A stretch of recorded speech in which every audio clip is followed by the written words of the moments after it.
Imagina só a situação. Uma pessoa, vamos chamar de seu João, viveu no mesmo terreno por 50 anos, sabe? É a casa dele, a história da vida dele. E de repente um dia chega uma notificação do governo dizendo que ele precisa sair porque ali naquele lugar vai ser construída uma escola. O seu João, claro, se recusa, mas no fim das contas o Estado toma o terreno mesmo assim. Como isso é possível? Porque o governo pode fazer algo que, sei lá, entre eu e você seria impensável? É exatamente para responder essa pergunta que a gente está aqui hoje. Vamos mergulhar nos materiais excelentes que recebemos sobre os fundamentos do direito administrativo. Um tema, assim, crucial para quem estuda para concursos. Nosso objetivo é desmistificar o que dá ao Estado esses poderes tão especiais, mas também quais são as amarras que o prendem. É um jogo com regras completamente diferentes do nosso. Exato. E essa é a porta de entrada para a matéria toda. Se a gente não entende essa lógica, essa identidade do direito administrativo, o resto todo parece um monte de regras soltas sem sentido. É como tentar entender um jogo de xadrez sem saber que o objetivo é dar checkmate. Sabe, a história do seu João, por mais dura que pareça, só faz sentido com esse pano de fundo. Então vamos começar por aí, pela diferença mais básica que existe. As fontes que a gente analisou dividem o universo das leis em dois grandes mundos, quase dois continentes, o direito privado e o direito público. O que define a fronteira entre eles? A fronteira é basicamente definida por quem está na relação. O direito privado, ele comanda as relações entre nós, particulares, pessoas, empresas. É o mundo da igualdade, da horizontalidade.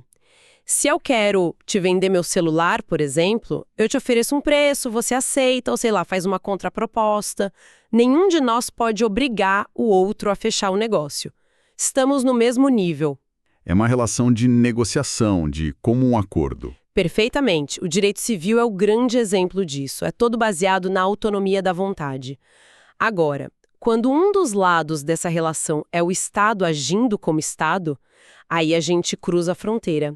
Entramos no território do direito público. E a lógica muda, assim, da água para o vinho. E essa mudança é gritante, né? A analogia do guarda de trânsito que estava nos materiais é ótima para ilustrar. Se um amigo me para na rua e pede para eu parar o carro para a gente conversar, bom, eu só paro se eu quiser. É uma relação horizontal. Mas se um guarda de trânsito numa blitz manda eu parar, a conversa é outra. Eu tenho o dever de parar. Não importa se eu estou com pressa para a prova do concurso. E o ponto fascinante aqui é que o guarda não está agindo como um cidadão comum. Ele está investido do que a doutrina chama de poder de império do Estado, o tal do jus imperi. A relação, que era horizontal, vira vertical. O Estado se posiciona acima do particular. Ele pode impor obrigações, criar restrições, mesmo contra a nossa vontade. É nesse cenário de verticalidade que o direito administrativo brilha. Certo. Então é esse poder de império que permite ao Estado desapropriar o terreno do seu João. Mas isso me faz pensar, se o Estado tem todo esse poder, o que impede ele de simplesmente fazer o que quer? O que impede o abuso? Tem que existir um outro lado nessa moeda. Exatamente. E esse é o coração do que as fontes chamam de regime jurídico administrativo. Não é só um conjunto de poderes, é, na verdade, uma balança, com dois pratos que precisam estar em equilíbrio constante. Uma balança. Gostei da imagem. O que a gente tem em cada prato? No primeiro prato, temos as prerrogativas. São esses poderes especiais, sabe? Os privilégios que o Estado tem e nós não. A desapropriação é o exemplo clássico. O fundamento de todas essas prerrogativas é um princípio, uma ideia central, a supremacia do interesse público sobre o privado. A ideia de que o bem da coletividade, em certas situações, deve prevalecer sobre o interesse de um único indivíduo. A escola para centenas de crianças, no caso do seu João, contra o desejo dele de manter o terreno dele. Precisamente. Mas, e aqui entra o equilíbrio, no outro prato da balança a gente tem as restrições. São as sujeições, as amarras, as obrigações que só o Estado tem. Nós, particulares, não estamos sujeitos a elas. E o fundamento para todas essas restrições é outro princípio, o da indisponibilidade do interesse público. Indisponibilidade. Isso quer dizer que o interesse público não está disponível para o governante fazer o que quiser com ele? É isso? Exatamente essa a ideia. O agente público não é o dono da coisa pública, ele é apenas um gestor. o interesse coletivo não pertence a ele. Por isso, ele não pode dispor desse interesse como bem entende.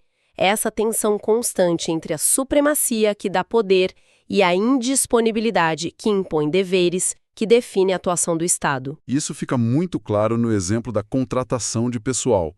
O dono de uma padaria, sei lá, pode contratar o sobrinho para ser gerente, sem concurso, sem processo nenhum. A decisão é dele, a padaria é dele. Mas um prefeito não pode, em regra, simplesmente nomear o sobrinho para um cargo na prefeitura. Ele está amarrado pela regra do concurso público. Perfeito. Essa é a indisponibilidade em ação. O prefeito não é dono dos cargos públicos para sair distribuindo como quiser. Ele está administrando algo que é de todos. Por isso, ele precisa seguir um procedimento impessoal e objetivo, que é o concurso, para garantir que o interesse público que é contratar o mais apto seja atendido. Ele não tem a liberdade que o dono da padaria tem. Ok, a teoria da balança faz muito sentido. Mas vamos voltar para a prática. A gente viu o caso do Seu João, que é um exemplo claro da supremacia em ação. O interesse coletivo na escola se sobrepôs ao interesse privado dele. Mas o Estado age sempre nessa posição de superioridade, sempre? Não. E essa é uma nuance, crucial, especialmente para provas de concurso. As fontes trazem outro cenário excelente. A prefeitura compra um carro e precisa fazer um seguro. Ela vai até uma seguradora privada e assina um contrato. Agora a pergunta-chave é, se a gente tirar a palavra prefeitura e colocar uma empresa qualquer, a essência do contrato de seguro muda? Não, em nada. As cláusulas de cobertura, o valor do prêmio, seria basicamente o mesmo contrato. E agir em pé de igualdade com os particulares. Nesses casos, ela se submete, na maior parte, às regras do direito privado. Ela não está exercendo seu poder de império, está só realizando um ato de gestão comum. E essa distinção me lembra de um ponto que as fontes destacam como uma pegadinha clássica de concurso. A diferença entre duas expressões que parecem idênticas, mas não são. Sim, um detalhe que pode custar uma questão. A primeira expressão é regime jurídico administrativo. Quando uma prova usa esse termo em sentido estrito, ela está se referindo só àquele conjunto de regras de direito público. Está falando da balança, prerrogativas baseadas na supremacia e restrições baseadas na indisponibilidade.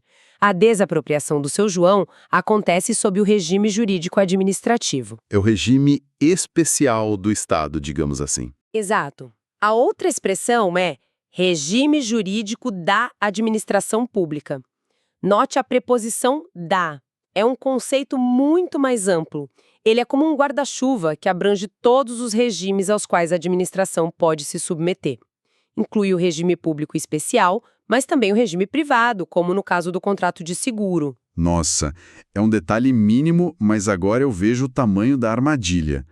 Uma preposição pode mudar completamente o sentido da alternativa. Regime jurídico administrativo é só a parte pública. Regime jurídico da administração pública é tudo. A parte pública e a privada. Anotado. Mas sabe, ainda tem uma coisa que me incomoda nessa história. Essa ideia de supremacia do interesse público soa um pouco perigosa.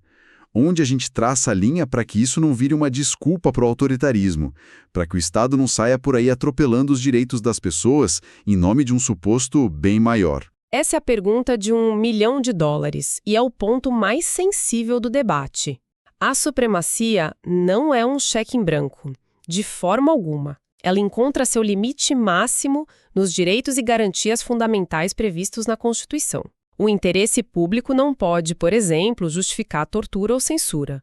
Voltando ao Seu João, o Estado pode até tomar o terreno dele, mas a Constituição exige que pague uma indenização justa, prévia e em dinheiro. O direito à propriedade dele não é aniquilado, mas é ponderado e compensado. Então a supremacia não é absoluta. Ela é, digamos, relativizada pelos direitos fundamentais. Poder de alterar o contrato unilateralmente ou de fiscalizar a execução de forma intensa. Mas mesmo esses poderes não são ilimitados, eles só podem ser usados para atender ao interesse público que justificou o contrato, e qualquer abuso pode ser contestado na justiça. E o outro lado da balança, a indisponibilidade. Já falamos do dever de fazer concurso. Como mais isso se manifesta na prática? A indisponibilidade gera um conceito fundamental, o de poder-dever. O agente público não tem uma mera faculdade ou poder de agir, ele tem o dever de agir. O fiscal de posturas que vê uma construção irregular não pode pensar: hoje eu não estou a fim de multar.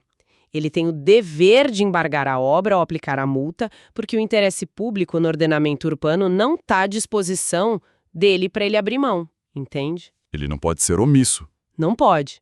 A omissão, nesse caso, pode gerar responsabilização para ele. A indisponibilidade é o que força o Estado a ser diligente. É por causa dela que existe a obrigatoriedade de licitar. O gestor não pode simplesmente escolher a empresa do amigo para fazer uma obra. Ele é obrigado a seguir um procedimento formal, a licitação, para garantir a proposta mais vantajosa para a administração. Ele não tem a liberdade de escolher, ele tem o dever de seguir a regra. Então, amarrando tudo isso, a gente chega à conclusão de que a atuação do Estado é definida por essa dualidade. De um lado, a supremacia, que lhe dá a espada do poder para buscar o bem coletivo. Do outro, a indisponibilidade, que lhe coloca o escudo das restrições para que ele não se desvie desse caminho e não trate o que é de todos como se fosse seu. É a síntese perfeita. E essa estrutura, essa balança, é o que permite entender por que o Estado pode desapropriar um terreno, mas ao mesmo tempo é obrigado a fazer um concurso para contratar um servidor. São os dois lados da mesma moeda, que dão a identidade ao direito administrativo. E agora, para deixar uma última reflexão, as fontes que a gente analisou trazem um ponto que me deixou curioso. Elas dizem que esses dois princípios, a supremacia e a indisponibilidade, que são a base de tudo que a gente conversou, são considerados princípios implícitos na Constituição. Eles não estão lá, escritos com todas as letras. Exatamente. Eles são extraídos da lógica geral do sistema constitucional, da própria ideia de um Estado democrático de direito que serve ao povo. Mas o nome supremacia ou indisponibilidade não está no texto do famoso artigo 37, por exemplo. E isso nos leva a uma questão fundamental para quem está estudando. Se esses pilares estão implícitos, como é que eles se relacionam com os princípios que estão lá explícitos e escritos, palavra por palavra na Constituição, como legalidade, impessoalidade, moralidade, publicidade e eficiência? Existe uma hierarquia, um é mais importante que o outro? Essa é a próxima fronteira do nosso estudo. A relação entre princípios e regras, e a convivência entre o que está escrito e o que está implícito no sistema. Perfeito, então fica o gancho para a nossa próxima análise. Vamos mergulhar exatamente nessa questão. Como esses diferentes tipos de normas se organizam e, principalmente, como o judiciário resolve os conflitos quando eles parecem apontar para direções opostas. Se este conteúdo te ajudou nos seus estudos para concursos públicos, aproveite e assista agora a outros vídeos de nosso canal. Aqui você encontra material gratuito, dicas de estudo e conteúdos atualizados para concursos públicos. Inscreva-se no canal, ative o sininho para não perder nenhuma aula, compartilhe com outros concurseiros e deixe seu comentário com dúvidas ou sugestões. Pode Passar Cast, conteúdo certo para quem estuda para passar em concurso público.